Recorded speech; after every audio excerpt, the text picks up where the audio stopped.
খামখেয়ালি করো না বাপ, শেষ কথা শেষ। তুমি আল্লাহর বেষ্টনীতে আছো, আমিও। আমাদের জন্য আল্লাহ তাআলার ইন্তজাম করা আছে। তুমি আল্লাহর এই ইন্তজামের বাইরে যাইতে পারতা না। আল্লাহর বেষ্টনীর ভিতরে থাইকেই মৃত্যুর যন্ত্রণা আসবে। এই কথাটাই আল্লাহ এখানে বলছে। এবার দেখেন তর্জমা শুনেন, তাই শেষ কথা।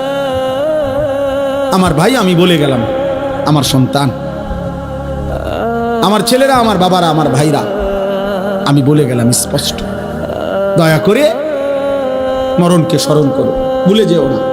তুমি ভুলে গেলেও মরে যাবা। বলে আমার মনে ছিল না, মনে না থাকলেও মৃত্যু হবে, হবে। কথা বলে না, বলো না ছেলেরা, বলো। তুই মরে যাবে বাপ। এই মোবাইল থাইকা যাবে, ফেসবুক থাইকা যাবে, এগুলো হারায় যাবে। তোমার চোখের ওই নারীও হারায় যাবে। হয়তো কোনোদিন আর মনেও পড়বে না কারো কথা, কিন্তু গুনাহগুলো সাথে নিয়া তোমার হাসরের ময়দানে দাঁড়াইতে হবে। এই পাপগুলো নিয়েই তোমাকে দাঁড়াইতে হবে।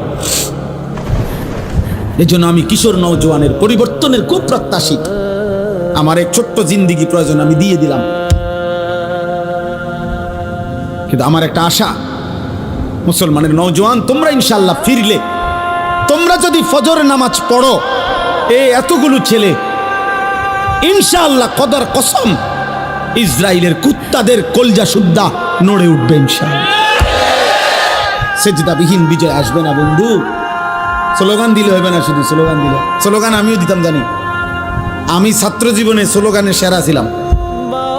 ঢাকা চৌধুরীপাড়া যখন পড়তাম দাওড়ার কাম থেকে গিয়া, তখন স্লোগানে সেরা ছিলাম। হুজুররা আমারে স্লোগানের জন্য নিত, উড়ে লেতাম স্লোগান দিয়া। আলহামদুলিল্লাহ।